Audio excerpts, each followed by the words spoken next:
The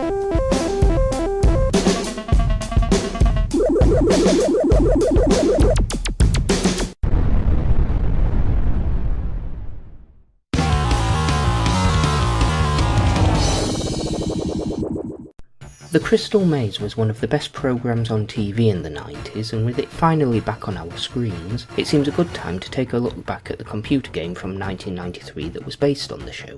For the most authentic experience while playing this game, it's best to gather a group of people around you to shout contradictory advice over the top of each other, and if possible, get someone to play harmonica in their ears. As anyone who ever saw the show will know, the Crystal Maze is set across 4 different zones. This game seems to have come out around the time of the 4th series, when the Industrial Zone had been replaced.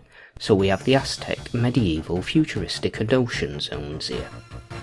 Sadly, there's no host in the game, so there's none of Richard O'Brien's bizarre ramblings to add to the entertainment value. Where's my berry? Where's my berry? I need my berry! I can't walk without it! Someone's picked the orange! Or even any random punk rockers. See you next week. And meanwhile, keep rocking. As in the TV show, you travel around each of the 4 zones playing games in the 4 categories of physical, skill, mental and mystery. It all seems perfectly suited for making a computer game out of, so let's see how well they did. The physical game in the Aztec zone is a really terrible platformer. The controls are awful, slow, clunky and unresponsive, and if you make a single mistake, that's a game failed instantly. Falling in the water just isn't as entertaining here as it is on the TV show. 5, 4, 3, 2, 1, 0, I'm sorry. Any hopes of this game being a one-off are destroyed by the fact that the physical games in the other zones are exactly the same.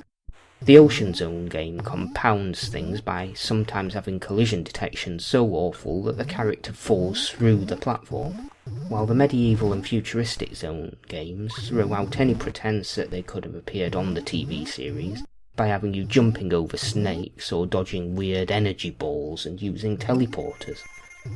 These games are incredibly difficult, and it took me many attempts in practice mode to make it through any of them, where in the regular mode you have only one single try. The skill and mental games fare slightly better, though they could hardly be any worse.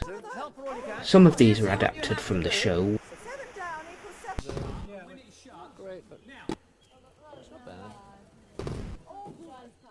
while others are original.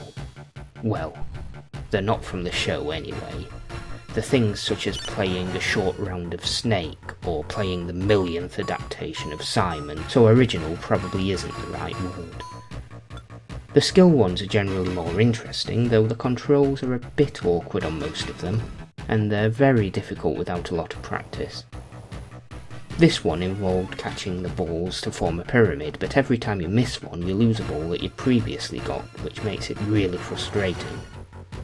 This target one has no real way of aiming other than trial and error, and then the shot is inconsistent, since if you leave it pointing in one place and fire a few times, the ball hits in different places.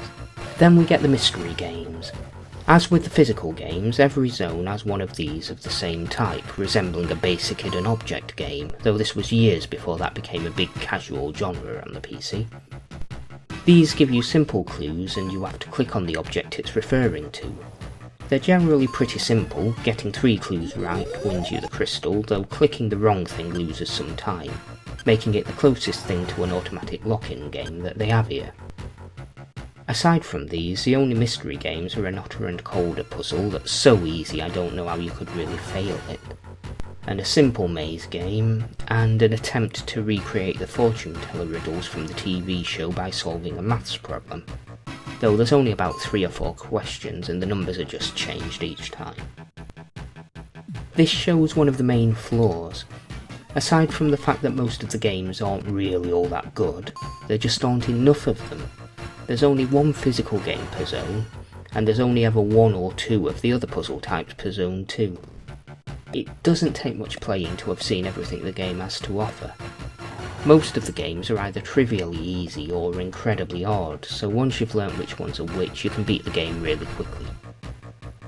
Well, once you've worked your way around another piece of terrible design, that is.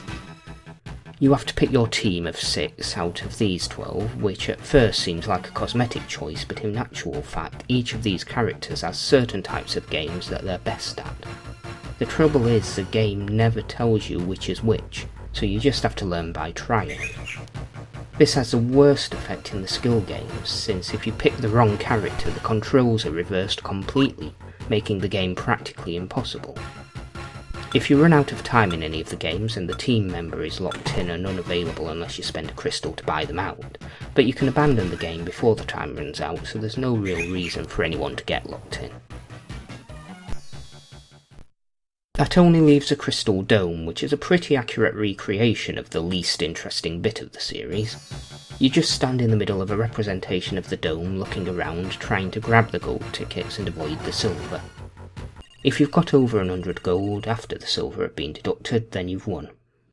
You have 5 seconds in the dome for each crystal you've won, and the game either multiplies the number of tickets you got by the number of team members you have left to get your totals, or if you're masochistic you can choose to play each of your party members in the dome separately. So, the game isn't very good in the end, but back then I'd have played anything Crystal Maze related. It makes me want to hunt down my copy of the old game book and see if that holds up any better. But for now, in the words of Richard Ayoade, thank you for watching, if indeed you still are.